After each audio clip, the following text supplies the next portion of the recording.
everyone. I'd like to thank all of you for joining us today.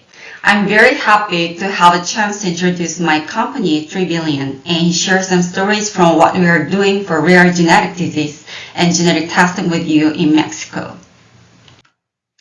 I'm Eugene Lee and have been working as a medical genetist at 3 Billion since 2021.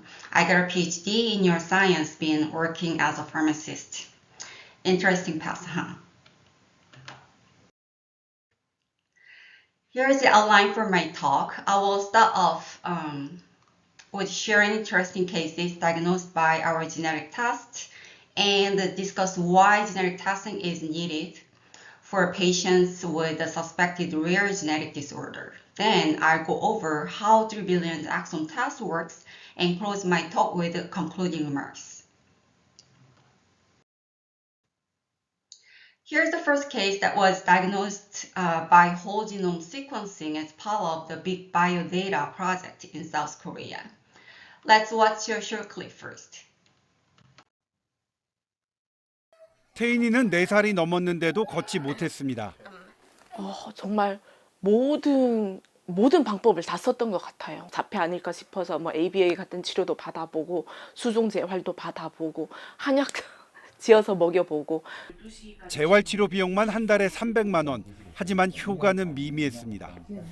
좋아진다는 게 있으면 다 하죠. 얼마큼 힘들어 다 해요.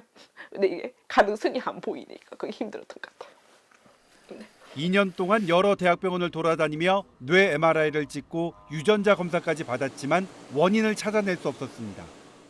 그럼 의사가 막 생각을 해서 이거일 것 같다. 그러면은 그 질환에 대한 유전자 하나만 검사를 했어요. 아니면 몇 개. 그럼 그게 안 나오면 또 그 다음 거. 지난 10월부터 태인이가 뛰어다니고 있습니다. 지난 9월에 30억 쌍 유전자 전체를 한 번에 검사하는 국가 유전자 임상시험에 참여했는데 여기서 특정 유전자 변형으로 인한 크레아틴 부족증이라는 게 밝혀졌기 때문입니다. 이 크레아틴을 좀 고용량으로 이렇게 따로 먹이니까 부족한 게 이제 보충이 돼서 뇌 기능도 좀 좋아지고 근력도 좋아지고 그렇게 된 거죠.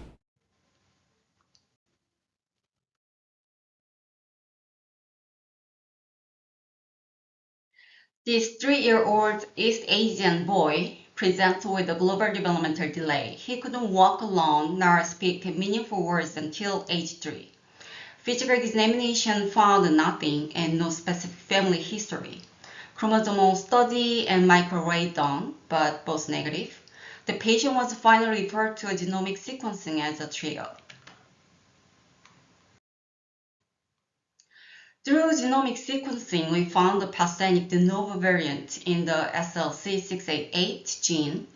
Genetic defect in SLC688 causes cerebral creatine deficiency syndrome, which is a rare X-linked disease that manifests with a functional defect in the creatine transporter. Creatine is essential for normal brain development and function. This protein transports creatine into the brain, so dysfunction of this transporter leads to creatine deficiency in the brain.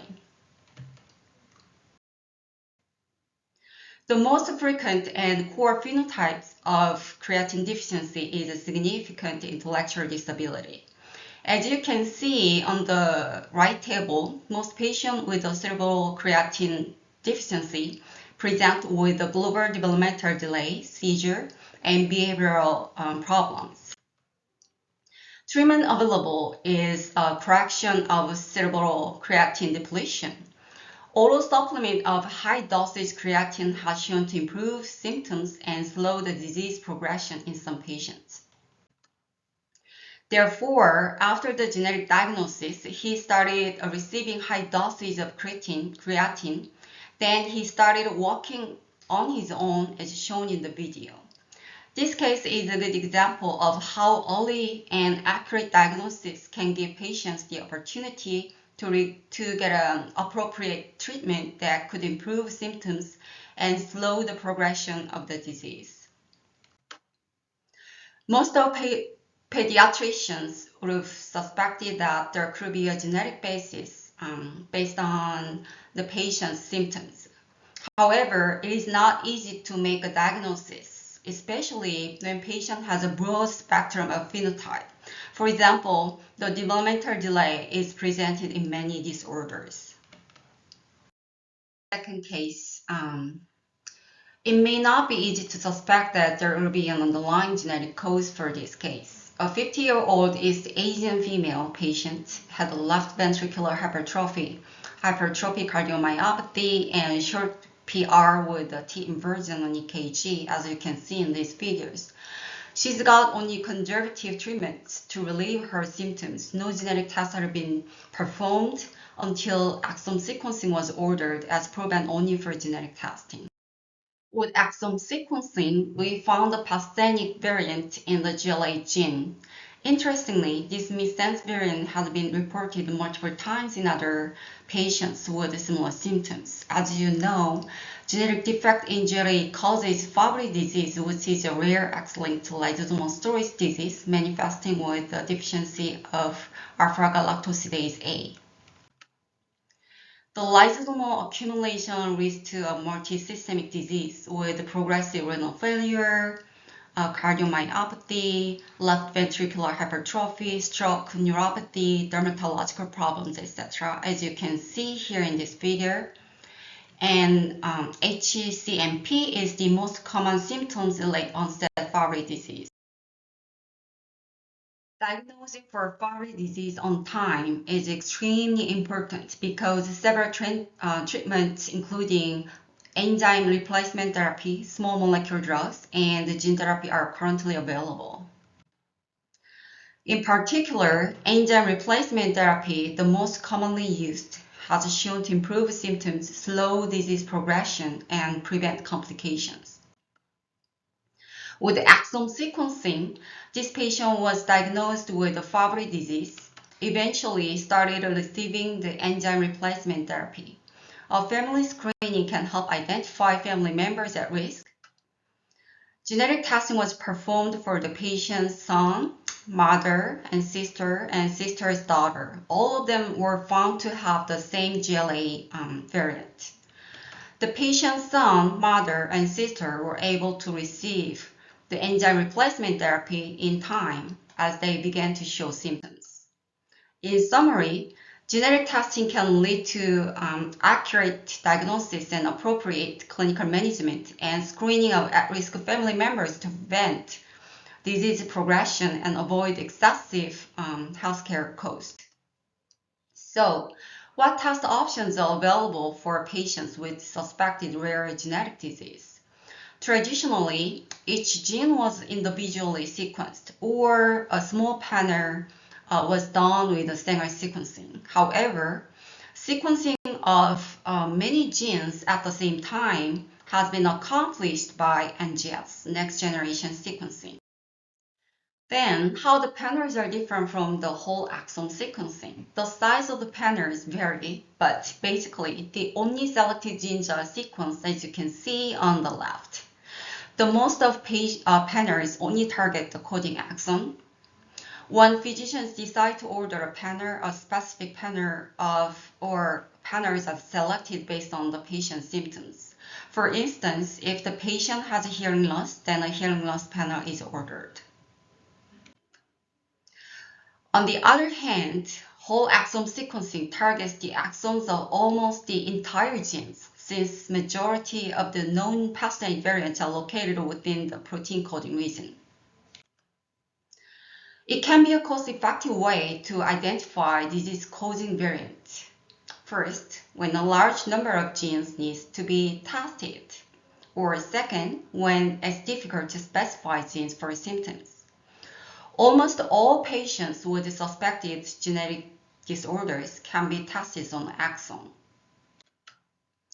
Let me give you an example of a cardiovascular disorder to help your better understanding.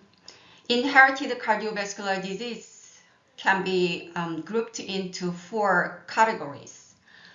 1, cardiomyopathy, including HCMP, DCMP, ARVC, RCM, and LVNC. 2, arrhythmias. 3, vascular disorders such as thoracic aortic aneurysm and dissection, and 4 lipid disorders. Here I'm showing the size of the panels for each group and how gene panels are overlapped for each group of CVD. Different laboratories are using different sets of genes for each panel, so I collected information from 3 large reference labs and panel apps from Genomic, England. In total, about 450 genes are included in 4 panels, but only a small subset of genes overlapped between cardiomyopathy and arrhythmias panels. However, interestingly, searching only for these 4 groups found more than 600 genes. What does it mean? Many genes are not included in the panels, even though they could manifest one or more of these 4 groups of CVD. Why this happened? Probably gene panels have not been updated along with the OMIM updates. That OMIM has a new update version of gene sets for CVD, but panels don't. And many genes associated with syndromic disorders, which have CVD symptom as part of the phenotype, are not included in the panels. So, if a patient presents with only cardiomyopathy of syndromic disorder, and if you order the panels, then the disease-causing gene for your patient might not be included in the panels, so that it's most likely you missed the chance to get the gene. However, if you run Exome as a first-tier testing, a whole set of entire genes, which include 600 genes plus the rest of the genes that are not directly related to the suspected disorders, will be examined. Let me show you the diagnostic yield for the patient presenting with the cardiovascular symptoms from our internal database. The most common symptoms are left ventricular hypertrophy, congestive heart failure, and arrhythmia in order, as shown in word cloud on the left. In total, 26% of these patients got a positive result with variants on 69 different genes. The largest group, cardiomyopathy and arrhythmias, has 26%. Vascular disorder group has a 21% diagnostic rate, and repeat disorder has 25%. However, it is noted that 95% confidence intervals are pretty big as the sample size is small. What I want to highlight here is that 6% out of the diagnostic patients could be detected only by exome, because the genes for 6% of diagnosed cases are not on any of the commercial panels. In other words, if you order the panels, some of your patients still undiagnosed and miss the opportunity to get an appropriate treatment. I mentioned earlier that exome targets exons, protein coding region, of almost entire set of genes. It is critical to accurately annotate, filter, classify, and prioritize the variants in order to find the cause variant out of the 100,000 variants detected from exome. For those steps, we use our own system called Evidence. Evidence is composed of 3 modules: variant annotation module with daily updated database, customized variant classification module, and phenotype similarity scoring module. We follow the ACMG guideline for variant classification, but we further customize it to make it more elaborate. We also update all the databases with the most up-to-date information for variant interpretation. All the common variants get filtered out, and the rare variants get sorted by their symptom similarity scores.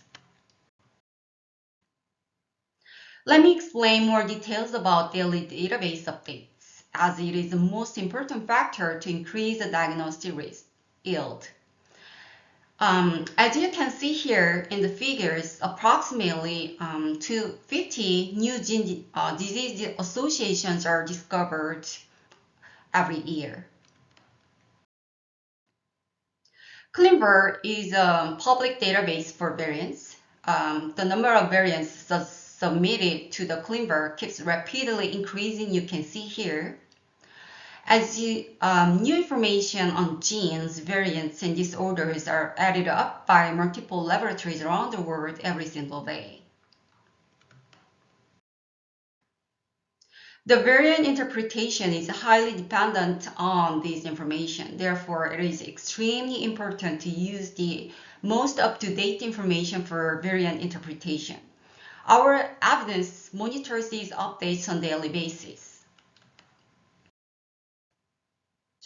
Here's an interesting case showing why daily updating of the database is indispensable for prompt diagnosis. A physician ordered Exome for a 3-month-old girl with jaundice, itching, and irritable on November 27, 2021. On December 16, 2021, the sample arrived at 3 billion. A pathogenic variant was identified in the USP53 gene, which is associated with the cholestasis progressive familial intrahepatic 7 with or without hearing loss, and reported on January 18, 2022. I wanted to point out that this disease was newly added to the OMIM disease database on December 10, 2021, just a week before the sample arrived. If the update were made at a large interval, such as every 6 months, then the diagnosis for this patient would be much delayed. You can imagine. Now, let me walk you through the example of the report. I will use the Fabry case I just shared earlier. The GLA variant identified, heterozygous missense variant. This is the interpretation table. First, the variant was not observed in NOMAD, which is the largest population database of 120,000 people open to the public. Next, the pathogenic missense variant here. And there are a lot of known pathogenic variants, missense variants, and some pathogenic variants are near this variant. This exome was proven only, so we don't have any segregation data here. And the functional data, the variant has been extensively studied and shown to significantly reduce the GLA enzyme activity so that it negatively impacted the protein function. Finally, this variant has been reported as a disease causing in a multiple patient with Fabry disease. Altogether, the evidence concludes to classify this variant as pathogenic. So the report is positive, and we recommended, we commented that the segregation analysis is recommended. In general, the overall diagnostic rate of exome sequencing has been approximately 30%. The diagnostic rate varies quite a bit depending on these categories. I think this is comparable to what other diagnostic laboratories are reporting. However, the point is that more than half of the patients still remains undiagnosed.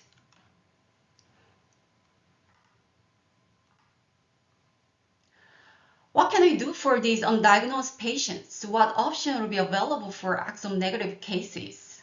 One would be running whole genome sequencing, ideally combined with a transcriptome sequencing or RNA-seq. Long-read sequencing may be able to find more complex variants as well. But here's another option for genome-negative patients. Interestingly, reanalysis of the existing exome data actually increases the diagnostic rate to more than one achieved by whole genome sequencing. Then why does reanalysis increase the diagnostic rate that much? The novel genes discovered in between the initial analysis and reanalysis make such a big difference. Since exome sequencing was introduced about a decade ago, the novel gene discovery rate has significantly increased, impacting both the research and clinical communities.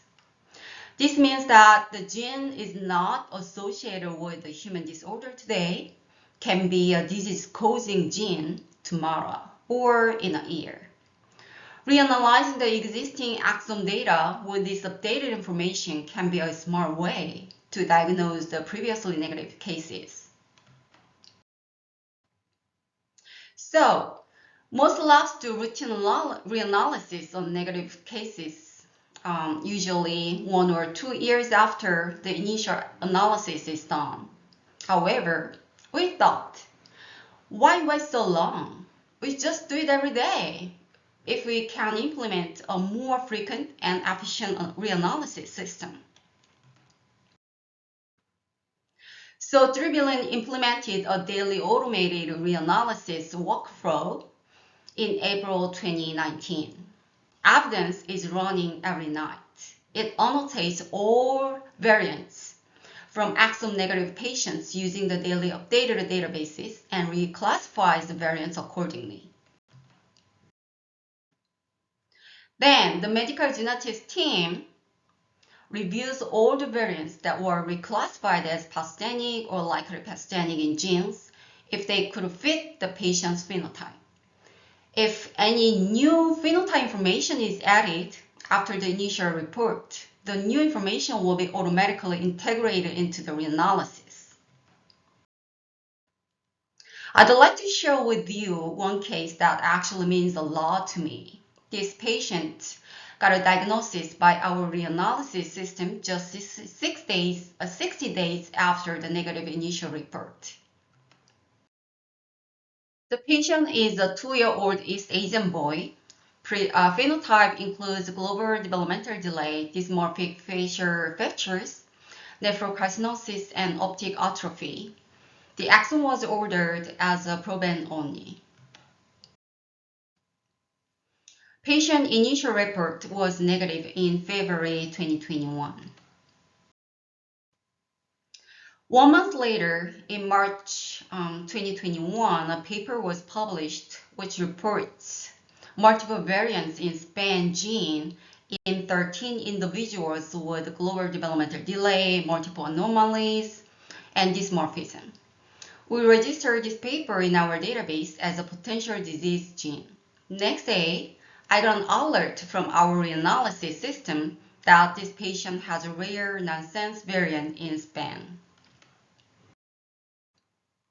I carefully evaluate the phenotype of patients in the paper and my patient of the negative case and learned that could be matched. So I updated the initial report with this variant, but as inconclusive because the available evidence was insufficient to define gene disease at the moment. In May 2021, about 2 months later, this gene was registered in OMIM, being associated with radio-Tartaglia syndrome. Finally, we were able to generate a possible report diagnosing the patient with radio-Tartaglia syndrome just 2 months later since the initial negative result. Finally, let's talk about the novel gene discoveries. As I mentioned before, novel gene is a key factor to increase the diagnostic rate for patients still undiagnosed after either exome or genome sequencing. The concept for novel gene discovery is to collect the patients with a similar phenotype and similar type of the variants on the same gene. But since suspected genes are extremely rare, the gathering many patients is not easy. In addition, a disease caused by even a single gene can have a wide spectrum of the phenotype, whereas many different disorders can present with similar symptoms. This is why novel gene discovery is not easily achieved by the traditional approach that's searching genotype based on the phenotype. With the advent of NGS and rapid accumulation of genomic data, the trend of the novel gene discovery is shifting. to the opposite direction, meaning searching phenotype based on the genotype. We recently completed setting up a novel gene discovery pipeline based on this genotype-driven searching phenotype approach. Last year, we were able to pick up several novel disease gene candidates. One of them is TMEM147. It's already been published in a large cohort paper. We have 3 more genes that we are collaborating for functional studies. We have an exciting example for novel gene discovery pipeline. From the pipeline, we found a patient with a homozygous null variant in Prosper1 gene, but it was not in OMIM yet as a disease gene. So we searched through all the literature using the natural language processing algorithm we developed as a search engine for a paper. We found one paper reporting a family with a similar affecting 4 cousins who share the homozygous null variant in the same gene. Of course, this null homozygous variant is different from null homozygous for my patient, but they are all both null. The phenotype of our patients and the families were quite similar. So we updated the previous negative report to an inconclusive report with this variant of uncertain significance in a gene of uncertain significance. Once this gene becomes disease gene in OMIM, or even when more convincing literature is published, we'll be able to update again our reports as a positive and reclassify the variant to the pathogenic. Let me start wrapping up. As I've already mentioned in the beginning, there are tons of different panels from different labs, depending on the disease category, symptoms, or organ environment. Because each panel represents only a small portion of the exome, one panel fail can be relayed to try another panel. Exome covers all genes, but not all genic regions. Actually, exome sequence is only 1% of the genome. The most comprehensive form of genomic testing is whole genome sequencing that lists the entire genome as shown on the right side. You can see the sequence reads in blue. They are uniformly distributed across the exomes and introns. This uncovers the variants within the intronic and intergenic regions. Variants found in the intronic and intergenic regions are not easy to interpret, but they can potentially alter splicing or expression patterns. Mitochondrial genome is also covered at high depths that we can detect the low-level heteroplasmic variants. In addition, genome can detect almost all types of variants, including SMV and small indel structure variants, including copy number variants and the repeat expansions compared to the exome. WX exome can detect SMV and indel and large CMV. For the structural variant, whole genome can identify exact breakpoints, but exome can only estimate approximate intervals of the potential breakpoints. So, whole genome sequencing can actually replace the CMA and exome together and even find additional variants that those two tests cannot identify. This table summarizes 3 billion test services we are currently offering. We offer exome sequencing, genome sequencing, and also a variant-specific sequencing test for genotyping family members of the exome or genome patients. This is confirmed by sequence sequencing. You probably heard that Illumina launched their new machine, NovaSeq X.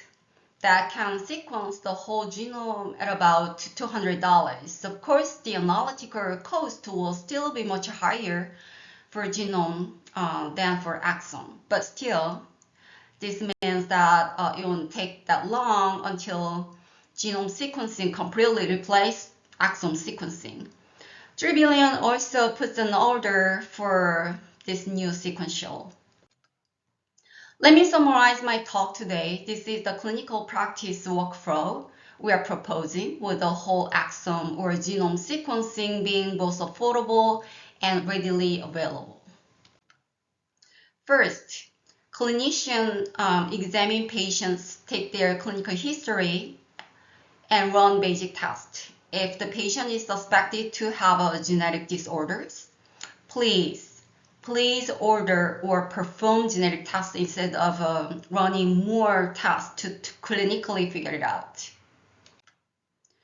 Depending on the genetic test result, additional phenotyping can be done as needed, and targeted treatment can be planned.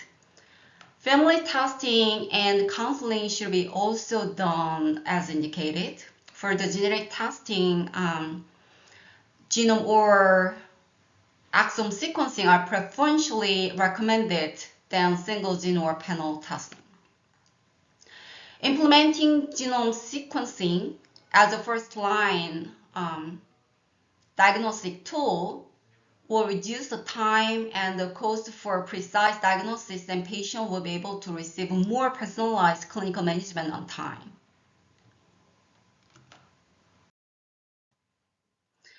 And piggybacking on that, I'd like to acknowledge our collaborators from more than 50 countries worldwide. As you can see here, we've been working with multiple physicians and investigators from Latin America. And we love to expand further. So please contact us if you're interested in working with us. You're welcome to write in Spanish. Thank you for your attention.